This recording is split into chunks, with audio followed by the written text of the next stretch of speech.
यहाँ आए थे, क्या बातचीत हुई, क्या सांत्वना दी गई इनको?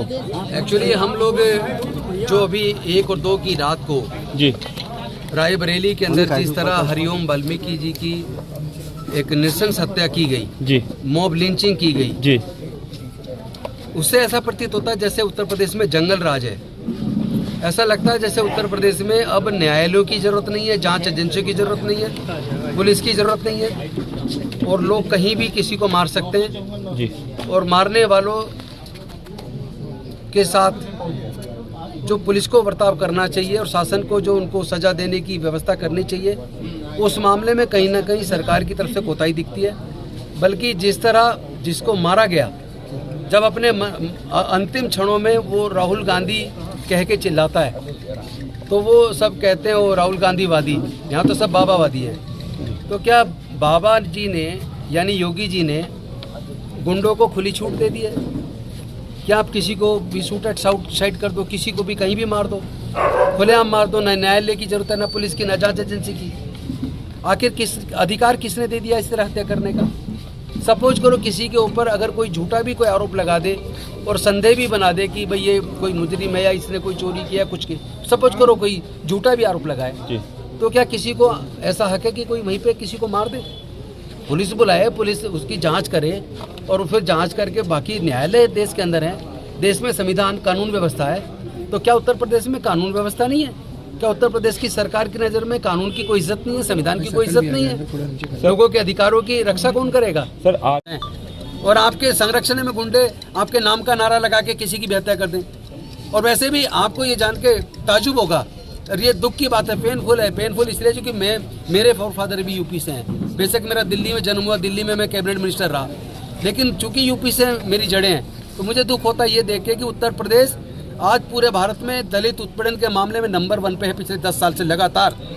और भारत में 5 राज्य ऐसे हैं जो जहां 72% दलित उत्पीड़न केवल 5 राज्यों में, और 5 राज्य बीजेपी शासित हैं, उनमें नंबर 1 पे उत्तर प्रदेश है। उत्तर प्रदेश में पूरे देश के दलित उत्पीड़न का 26.2% उत्पीड़न केवल उत्तर प्रदेश के अंदर है। उत्तर प्रदेश के बाद आपका मध्य प्रदेश, बिहार, महाराष्ट्र और राजस्थान, ये 5 टॉप राज्य हैं जहां 72% दलित उत्पीड़न के केस केवल 5 इन बीजेपी शासित राज्यों में। तो आखिर बीजेपी की सरकार कहाँ है? वो बुलडोजर सरकार कहाँ है? इसका मतलब सरकार के संरक्षण में गुंडे पाले जा रहे हैं। आप किसी की भी हत्या कर देंगे तो ये शर्मनाक बात है, दुख की बात है। और फिर आप इस समाज को अपमानित करने के लिए बाबा साहेब की मूर्तियाँ तोड़ते हैं, मूर्ति तोड़ के अपमानित करते हैं, कालिक पोत के अपमानित करते हैं, घोड़ी पे बारात निकालते हैं दलित, तो उस पर आप हमला करते हैं। मैं पूछता हूँ कि आखिर आपको दलितों से और डॉक्टर बाबा साहेब अम्बेडकर जी से बीजेपी के लोगों को नफरत क्यों है? आरएसएस के लोगों को नफरत क्यों है? ऐसा कौन सी गलती करती कि आप इतनी नफरत डॉक्टर बाबा साहेब अम्बेडकर से और दलित समाज से करते हैं? ये तो जवाब बीजेपी को और आरएसएस को देना पड़ेगा। अगला क्या स्टेप? संरक्षण में खुलेआम लोग गुंडागर्दी करेंगे। अच्छा, क्या बुलडोजर है केवल वो दलित लोगों के परिवारों को पर चलाने के लिए या मुस्लिम परिवारों पर चलाने के लिए? गुंडा तो गुंडा है। जो संविधान के खिलाफ काम कर रहा है वो किसी भी जाति धर्म का हो, वो देश का कैसे हो सकता है? तो देश नफरत से तो चलेगा नहीं, देश तो प्रेम से चलेगा। सर ऐसे हालात में मतलब राहुल गांधी जी का नाम लिया और आप कह रहे हैं यहाँ तो सब बाबा वाले, और कह के उसको फिर हत्या ही कर देते हैं उसकी।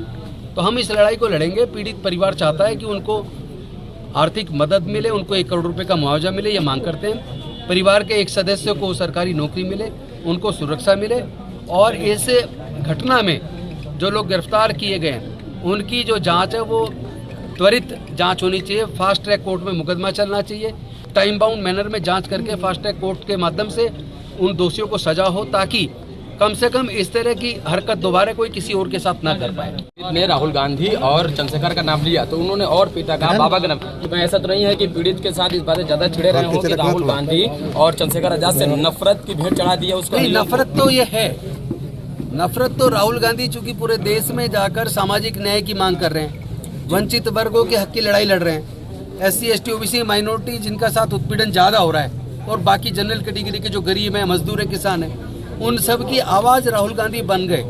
उसकी वजह से भी सत्ता पक्ष कहीं ना कहीं परेशान है।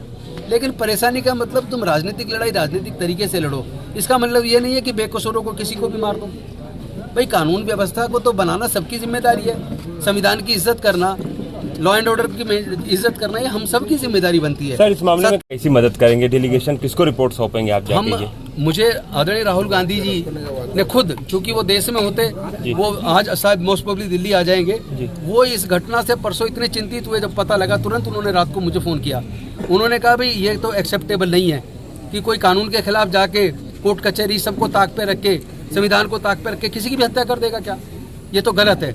और इस पे आप पूरी कमेटी को लेके जाइए, अपने सांसद अपने मंत्री को लेके जाइए, अपनी टीम को लेके जाइए, विजिट कीजिए और मैं आऊँगा, मुझे भी बताइए पूरी रिपोर्ट और इसको न्याय दिलाने तक हम उनके परिवार के साथ खड़े हैं किसी भी सूरत में।